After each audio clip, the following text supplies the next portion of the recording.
போய் உன் கச்சேரியை வச்சுக்கிறேன்.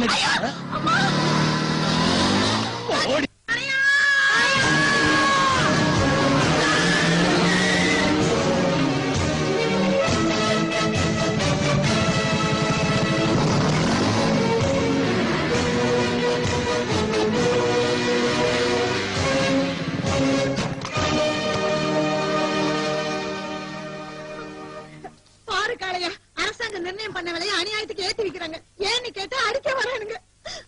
கொஞ்சம் இருங்க. என்ன தைரியம் இருந்தா எங்க தலைவர் மேலேயே போலீஸ் கம்ப்ளைண்ட் பண்ணிருப்பனே. எங்களுக்கு தெரிஞ்ச ஒரே தலைவர் அவர்தான்டா.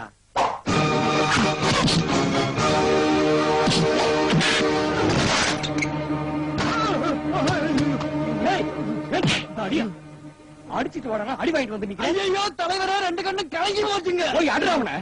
எங்க நிக்கிறான்? ஓ எய்தாப்ல தாண்ட நிக்கிறான். ஐயோ ஐயோ.